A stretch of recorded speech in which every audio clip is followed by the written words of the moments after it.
Hello, everyone, and welcome to MOS Live. Today, we are talking with the Museum of Science educators from the Live Animal Care Center about animals of Oceania.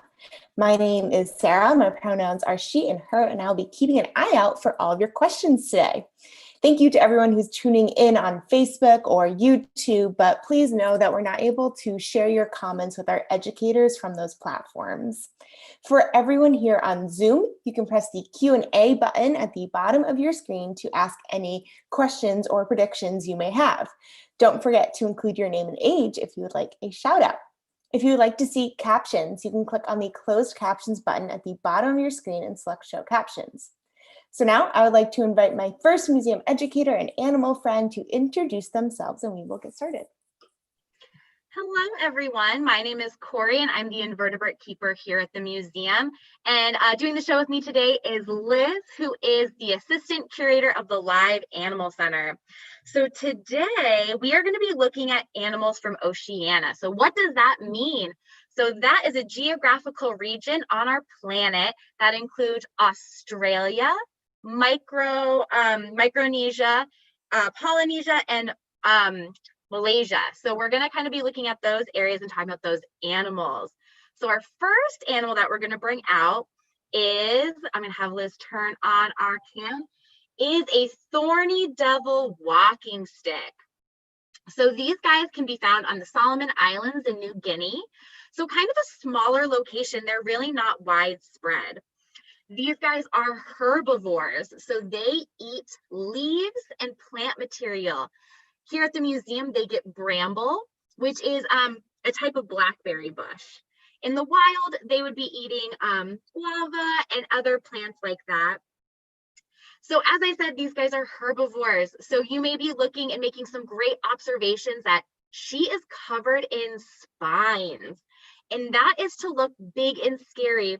So that way predators will be scared of her and not want to eat her. So when we know that this one is a girl, because at the end of its body, so at the end of its abdomen, it has an ovipositor. Liz is giving you a beautiful view of that ovipositor right now. And that is how she lays her eggs. So thorny devils come down from in the trees where they are, they come down to the ground and they use that ovipositor to dig into the soil, and they kind of look like they're dancing. They dig it into the soil and they lay their egg. So the males, the boy thorny devils, they do not have an ovipositor. So that's one way we can tell the difference. The second way is their last legs. So their third, the last pair of legs on their body, they have a large, yes, Liz is pointing it out right now. They have a large femoral spine. And the males will rear up their abdomens, spread their legs, and get ready to clamp down on whatever animal is whatever predator is trying to pick them up and mess with them. And let me tell you, those spines could go through your finger if you were not careful. So we do not handle the males here. The other thing the males do is they release a smell, kind of like a skunk, or if you've ever been to a zoo that has a maned wolf, that's what I think it smells like. Luckily, it doesn't stick to your clothing or your skin like skunk spray does. Kind of dissipates into the air. So I'm going to turn it over and see if we have any questions. Yes, we do. All right, let's start with this first question from Cedric, age 8. Does she have a name? That is such a wonderful question. She does not have a name, and that is because currently at the museum, we have 20 adults, and we have 34 baby thorny devil walking sticks. So we breed our thorny devil walking sticks here at the museum. I collect their eggs and raise them in the back and then move them onto exhibit when they are adults. So we have a lot of thorny devil walking sticks, and they also don't live very long. So on average, these guys, once they're adults, live about 8 months to sometimes they can live up to a year. So because they look so similar, we don't name them. But if you would like to give her a name for this presentation, that would be wonderful. Great. So you just answered Vivian, age 9's question about lifespan, but what is the age of this animal? That's a great question. So once they hit adulthood, it is a little harder to tell. I can tell you that this animal is at least 6 months old, because when their egg period, so the amount of time they're in their egg is about 4 to 6 months. And then from when they emerge, so when they're juveniles or nymphs, to when they are adults, is about 6 months. So this animal is at least 6 months old, and she will live for another 8 months. Great. So we have some questions about the size. So Sophie, age 11, asks, are the males and females the same size? And then someone else asks, how long is she and how big do they get? Is she full grown? Great questions. So the males and females are different sizes. And you may be able to guess, but the females are actually a lot larger than the males. Their abdomens are a little smaller in the males than the females, and the females also hold eggs. So in her abdomen, you'll actually see that it's a lot thicker than a male would be. So you can actually see that nice segmenting on her back, which shows that she's actually carrying eggs right now. So that was part one of the question. Part two was, you might have to remind me again, Sarah. Oh, how long is she and how big do they get? Great question. So she is full grown. Thorny devil walking sticks, to get bigger, they have to molt their exoskeleton. So from the time that they emerge from their egg to when they hit adulthood, they're molting and getting bigger. Once they do that final molt and they're an adult, they don't get any bigger. So this is the size that she will be. And you can see she's about the size of Liz's hand. So she's probably close to 7 inches, 8 inches in length. I might be a little over there. All right, Sophia, age 7, and Cody, age 10, wants to know, are they venomous? Wonderful question. Yeah, so a lot of people think that thorny devil walking sticks are venomous or poisonous in some way because they see that ovipositor and they think it looks like a stinger. So these guys are not. They are not poisonous and they are not venomous. So that's why they kind of have to look scary and use their camouflage to blend in, so that way they can protect themselves from predators. So Anya, who turned 11 today, happy birthday, asks, do they camouflage? Wonderful question. So they do camouflage. So unlike the walking sticks that we might be familiar with here in the United States, which literally look like a stick, these walking sticks have a little bit of a different camouflage. So thorny devils are nocturnal. So they are active at night and they sleep during the day. So what these guys do, which makes them a little more unique than other walking sticks, is they actually will gather on the trunk of a tree to blend in with the bark. And then at night, they go off and they forage for food. And that's a little different than other walking sticks. Most walking sticks are more solitary. So they're spending their life kind of by themselves, looking for a mate, while thorny devil walking sticks actually congregate together, which kind of makes them special. So you mentioned this briefly, but we have this question a lot. What do they eat? Maybe what do they eat in the wild and what do you feed them? Yeah, that's a great question. So here at the museum, these guys get blackberry bramble. Sometimes they get some pothos and some oak, and we give that to them year round. In the wild, they would be eating plants that are native to their environment. So other types of bramble, they eat guava.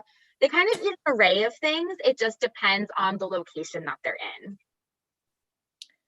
All right, Olivia, age 9, wants to know, does it bite or have teeth? Great question. So we have a saying here at the museum: if it has a mouth, it has the possibility to bite you. That being said, these guys are herbivores, so their mouth, their mandibles are made to eat plant material. They're not made to bite into human skin or to eat anything that's really harder than a leaf. So in theory, they could bite you. And sometimes they will, when we're handling them, they will take their mouth and they'll check out your hand.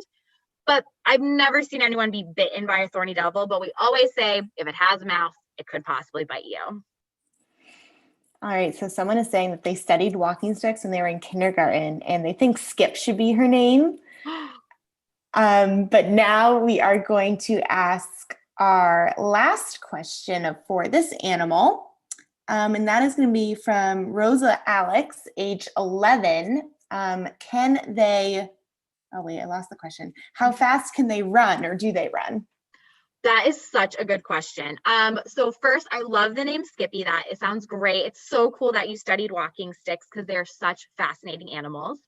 How fast they move. So when they are babies, when they are little tiny nymphs, they move so quickly. I don't have a timed record of how fast they move, but they move very, very fast. Once they're adults, they're a lot slower, and they don't move as quickly. You kind of the speed that you saw on Liz's arm is kind of the speed that they go for.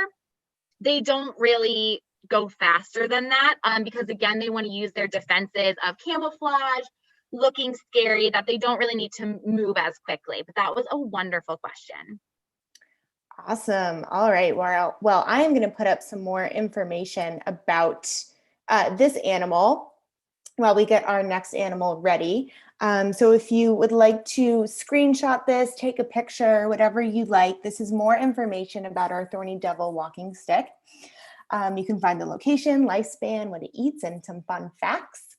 And then once our educators are ready, they will let me know with our next animal.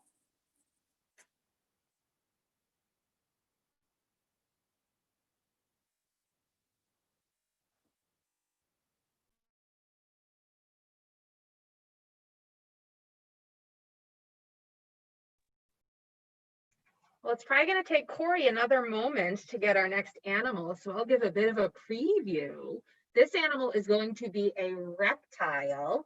Corey mentioned that we're featuring animals that are from Oceania, and this animal, like the Thorny Devil, is also native to the Solomon Islands. So the Solomon Islands is a small cluster of islands kind of off the coast of Australia. So you guys are about to meet a reptile from these islands. Ooh, that was a good dramatic intro for this animal. Now, looking at this reptile, you probably are thinking lizard, and that would be absolutely correct. This is certainly a type of lizard. More specifically, this is a lizard called a prehensile-tailed skink. Kind of a weird word, S-K-I-N-K. Kind of sounds like a made-up word, but it's actually a pretty big group of lizards. There are thousands of different species of skinks. This prehensile-tailed skink is the largest species of skink. So from the tip of the nose all the way down to the tail, which you're looking at right now, they can be over 2 feet in length. So that is pretty impressive for a lizard, and they are in fact the largest, as I said, of the skinks. Now, in their native habitat, which is mostly tropical rainforests of those Solomon Islands, they are what are known as arboreal. That means they spend their time up in trees. That's probably not that surprising, as you pretty much have seen this skink using Corey's hands as if they're tree branches right now. They are really well adapted for life in trees. Many different features about them really help them live in those trees. One is their camouflage. Now, I know you're not having trouble seeing the skink right now. He doesn't blend in with Corey's gloved hands very well. But if you could picture those greens, some of those darker greens, some of the black against tree leaves and tree bark, they blend in really, really well. They also move relatively slowly. So that helps with camouflage, staying mostly still a lot of the time. Now, another feature that makes them great climbers is their claws. I think you got a pretty good glimpse of them as he kind of was moving around that close to the camera. They have really sharp, curved, almost squirrel-like claws that really help them get into thick tree bark. Finally, they do have a truly prehensile tail, as the name suggests. What that means is it is a grasping tail. They can use it to hold on. They can almost use it like an extra arm or leg. Perfect demonstration right there, right on cue. So if they're climbing up and they stumble a little bit, they can really use that tail to grab onto a branch and kind of help themselves. So they are, in fact, really great climbers. Now, skinks, like I said, are lizards, but they have some unique features that are different from a lot of other lizards. One of those things is they are strict herbivores. So they eat only vegetation. A lot of lizards eat some type of meat, even if it's just insects, but these are strict herbivores. So in the wild, they eat mostly leaves. That's actually the bulk of their diet. They will also eat fruits and flowers that they find. Here at the museum, they get a nice salad that we make for them. Another interesting thing about them, some of you may have heard that a lot of lizards can drop or break off their tails as a defense. Now, it is true. It might seem weird if you've never heard that lizards do that, but it's a pretty good defense. If an animal grabs onto you to try to eat you and your tail breaks off, the lizard has a chance to get away and the predator is left with a tail. Many lizards do have that, and the ones that have that defense can regenerate or regrow that tail. Pretty cool. It might not be as long as the first tail, might not be the same color, but it's still a pretty neat defense. Now, you probably guessed, since I told you how much these lizards use those tails to help in their climbing, you probably guessed that they do not have that defense. So they cannot lose their tails. If they lost their tail, it would be like losing an arm or leg, and it would definitely not grow back. All right, so I think I'm going to turn it over to some questions. I'm sure there's a bunch. Oh yeah, there's a lot. A lot of people are loving this animal. Let's start with this question from Melody, age 10. How old is the animal? This skink, I actually looked at his tag to remind myself right before the show, and I feel kind of bad because I missed his birthday. It was about 2 weeks ago. He turned 20 years old. So he is a pretty old prehensile tailed skink. I've heard in captivity they can go up to 25 years, but kind of 20 is often the life expectancy for them. So hopefully Norman here has several more years left. All right, a lot of people are asking this question. For example, Vivian, age 9, and Sophia, age 7. Are they poisonous or venomous, or neither? They are not poisonous or venomous. Good question. So if you remember, poison is if you eat them, it would make you sick. So I guess you could eat a skink, although I really like this animal, so I wouldn't eat him. And it wouldn't make you sick. And then venom, so they don't have a venomous bite. He likes to sometimes chew on the glove, as you're seeing right now, but Corey is not in any danger. He has no venom. Reed, age 7, wants to know, what does it feel like? So they are covered in scales. Scales are made of keratin. It's the same material that makes up your hair and your fingernails. So lizards feel pretty smooth, pretty dry. Even though they have some shine to them, they're not wet at all.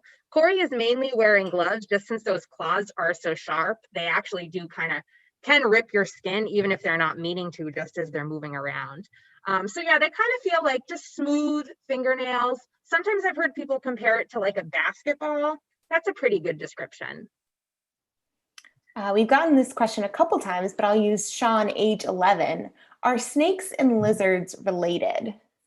So snakes and lizards are both kinds of reptiles, and they are more closely related than some of the other kinds of reptiles. So snakes and lizards are part of what is known as squamata. So that's sort of how they are classified under reptiles. Other reptiles that we have, for example, crocodilians and turtles, those are the other kinds of reptiles, but they're not quite as closely related as the lizards and snakes are to one another, if that makes sense. Genesee, age 6, wants to know, what do they eat? So here at the museum, we actually make a salad, a lot of different mixed greens, romaine, kale. One of his favorite foods is actually strawberries and tomatoes. In the wild, they eat mostly leaves off of something called a creeper plant. That's going to be their main diet. But any fruits they can find, any flowers they can find, they will eat as well. Awesome. So Anya and Anea, age 10 and 11, want to know, why do they have holes on the side of their necks? Those holes, believe it or not, are the lizard's ear openings. I know we don't think of ears as just being holes because we have other stuff that make up our ears, but those are in fact lizard ears. I know it looks very different, but that's how he hears. Annabelle, age 8, wants to know, what is his name if he has one? So his name is Norman. I think I've actually called him that few times as I've been talking. And like I said, he's just over 20 years old. All right, let's see. We have so many questions coming in. I love all those observations. Let's see. A lot of people are asking, what do they eat? I know we've touched on it again, but maybe we can just repeat it. Yeah, so they eat mostly leaves. They're strict herbivores, so they eat only vegetation. Leaves, fruits, flowers, that's going to be it. Julie, age 11, wants to know if they like being around people. So this particular skink was born with people. He was born in another zoo. He's never been out in the Solomon Islands. So he's very comfortable being around us. Here at the museum, he's an ambassador animal. So that means he comes out and meets crowds of people and teaches people. So he specifically is comfortable being around people. But if you went to the Solomon Islands and tried to pick up a skink from a tree, it probably would not behave as nicely as this one is right now. All right, so this is going to be our last question for this animal. Vivian, age 9, wants to know, why does he keep flicking his tongue out? That was a great observation. So some of you may have seen snakes do something similar to this. So snakes and many lizards have something that is called a Jacobson's organ on the roof of their mouth that helps them to smell. So when he flicks out his tongue, he's collecting scent molecules and then pressing them back on that Jacobson's organ. And this tells his brain what he's smelling. So even though he's in the live animal care center right now and he lives there all the time, I guess something must smell pretty interesting. Maybe he's picking up on the Thorny Devils smell and kind of wondering what that is. Awesome. All right, I'm going to share some more information about this animal while we get our next one ready. So here is some information about the animal. So we have the location, food, and lifespan. Of course, feel free to screenshot this or take a picture to learn more. And then we'll let you know when we're ready with our next animal. So I think we're just about ready. So I'm going to give a preview for this animal as well. This one is a bird, and it is a bird that is native to Australia. So you guys are getting, hopefully it's not too shaky. Corey is actually just entering the habitat of this bird. Now, I actually wanted people to type in what they think this bird is. So maybe in the Q&A part, instead of putting a question right away, type your guess as to what kind of bird this is. And then Sarah, let me know when you have a couple good guesses. All right, let's see. We have an owl, a falcon, an owl, a dwarf owl, a chicken. Those are all pretty good guesses. And to tell you the truth, those are the guesses that I often get for this bird. This is actually not an owl, even though it does kind of resemble an owl. Now, this is a bird. Get ready for it. And I guess I was kind of mean because it's a bird probably most of you have never heard of before. This is a bird called a Tawny Frogmouth. Pretty crazy name, kind of like our skink was a weird name. Now, even though they do sort of look like owls, I've often had people guess hawk. Someone guessed falcon. So owls, hawks, falcons, those are all birds of prey, also known as raptors. So these are animals that hunt other animals for their survival. Now, tawny frogmouths are not birds of prey. So good clues on those birds of prey that you can look for are really sharp talons. So they actually often use those talons to grab onto an animal that they're hunting. Another thing birds of prey are known for is a sharp curved beak that kind of points downwards. You're getting a pretty good glimpse at our tawny frogmouth's beak right now. It's impressive, it's big, but it's actually not that sharp and it doesn't have a curve downward. It's a little hard to see her feet because she's sitting on that platform right now rather than one of the many branches in her enclosure, but her feet would kind of look more like, say, a pigeon's foot. So they don't have those really sharp talons. They're actually relatively weak feet. So tawny frogmouths are not birds of prey. They belong to a group of birds that are called nightjars. We actually have a nightjar here in the United States that is called a whippoorwill. So sometimes people have heard of that bird, but tawny frogmouths are definitely unique, interesting birds. Now they do eat meat, but they don't eat things that are quite as large as those raptors or birds of prey that I was talking about. So they eat mostly insects, really tiny animals that they're able to get. They do have that really big frog mouth. You're not seeing her open it right now, but it is really big, and that's how they are named pretty appropriately, Tawny Frogmouth. They also have really excellent camouflage, kind of like the other animals we've met. I know you can see her pretty well. She's not really sitting somewhere where her camouflage would work very well, where she is in her enclosure right now. But they actually blend in really well with trees, which is where they will roost and build their nests. Now I see we have a ton of questions, so why don't I try to quickly get through those in the last few minutes we have. Oh yes, they're flooding in. All right, Julie, age 10, what do they eat? So here at the museum, she eats kind of a combined diet. She eats tiny mice that are already dead, and she also eats something called superworms.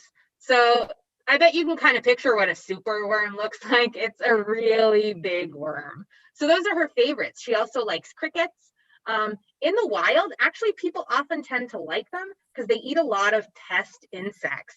So they eat moths, they'll eat caterpillars, pretty much any bug they can catch. They will catch small mice, small lizards. So they're really not too picky. Anything they can catch that's pretty tiny, they're willing to eat. James, age 8, asks, what is the wingspan of this bird? Ooh, that's a good question. I haven't measured hers specifically, but it's probably somewhere between 1 and 2 feet. So I'd say probably maybe about 1.5 if I went right from the wingtip to the other wingtip. Speaking of wings, a lot of people want to know if she flies. She actually does fly. The way she's sort of sitting, kind of squatting, I almost thought at some point she might take flight to another branch in her enclosure. But I don't know, maybe she doesn't want to put on that much of a show for you guys. But she actually is completely flighted. I guess she's just choosing to sit where she is right now. Melody, age 10, wants to know how long do they live? So they can be pretty long-lived. I've heard of them in captivity, living with people, going upwards of 15 years. So pretty long lifespan. She is only just 2 years old. So she is mature, considered an adult, but she does have a nice long life ahead of her. All right, so you keep saying she, and people want to know, how do you know it's a girl, and does she have a name? She does have a name. Her name is Bindi. It's not very easy to tell a male from female from the outside of their body. Females tend to be larger. Usually you have to do a procedure inside their body to know for sure if it's a male or female. We were told when we got this tawny frogmouth that she was a female.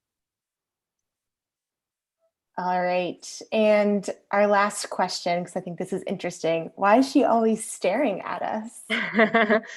That's actually something that tawny frogmouths do. They are pretty good at intimidating other animals that might want to eat them.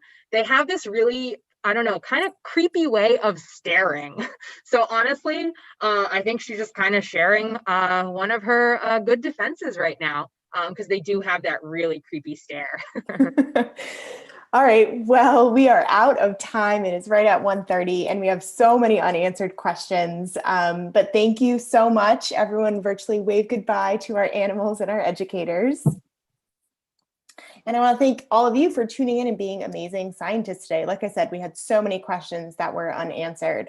But here's some more information about Bindi. This may answer some of the questions that you had in the Q&A. So again, feel free to take a picture, screenshot to learn more about this animal. And I want to thank you all so much for joining us today. If you enjoyed today's program, you can support the museum by visiting engage.mos.org/welcome. And if you would like to see all of our virtual offerings, you can head to www.mos.org/mos@home. So thank you all. Happy Friday and have a great weekend.